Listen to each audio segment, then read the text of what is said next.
you have to do. However long it takes. Promise me you'll find your way home.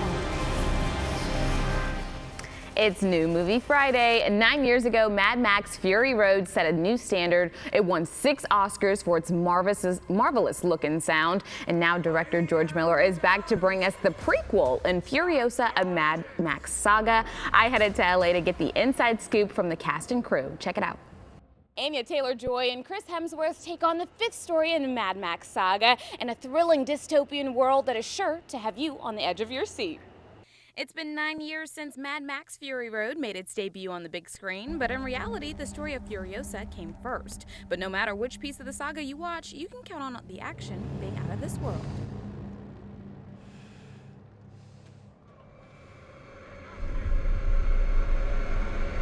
All right, line me up. Come on. How do you choreograph such a scene as the ones that we see? I mean, there are parachutes, there are air gliders, hang gliders, there are motorcycles. There's so much going on. How do you facilitate all of that to happen in a beautiful way? Well, there's no simple answer to that. Choreography is kind of a visual music.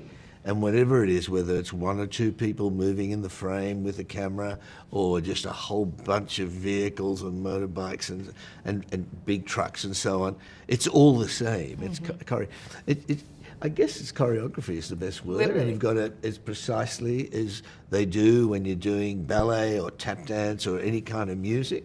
And dancing, that's what you're trying to do in cinema. These sensational scenes couldn't have been done without lead actors Chris Hemsworth as Dementis and Anya Taylor-Joy as Furiosa, who says rolling around in the sand and being covered in blood over and over for the perfect shot was absolutely worth it. You know, we signed up for a Mad Max movie. If it wasn't that, I think I personally would feel a bit cheated.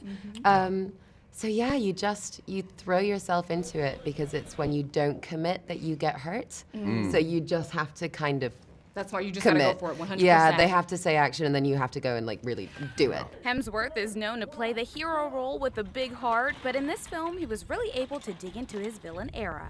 It almost felt oddly like you had this sense of a soft spot for Furiosa, even though you did all these evil things to her. Tell me about that character and how you kind of got in depth with that. Sure. You know, at the end of the day, they're all trying to survive. You know, it's this extreme, brutal Kill or be world. killed. Kill Yeah. or be killed, and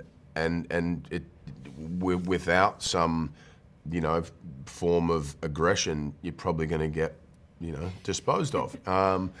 And so that was a, you know, always the challenge, but, you know, from very early on in the discussions with George, was like trying to find some humanity in amongst what could just be appeared as a monster. You crawled out of a pitiless grave deeper than hell. One of the main ways Anya's character was able to survive this barbaric world was escaping behind the wheel of a big rig, yet in real life, she doesn't have a license at all. So what is it like to get that crash course, and what was maybe the first thing you learned behind the behind the wheel? Girl, it was so much fun. The first thing I did was something called a Juicy Lift 180, where like I literally just got in the car and they were like, listen, you're gonna floor the accelerator, you're gonna pump the emergency brake, and then you're just gonna take the car for a spin. And that was the first thing I did, and it felt like nothing was scary after that, because we just jumped straight in. You can channel your inner Furiosa, hop in your car, and head to a theater near you to experience the high intensity of the Wastelands on May 24th.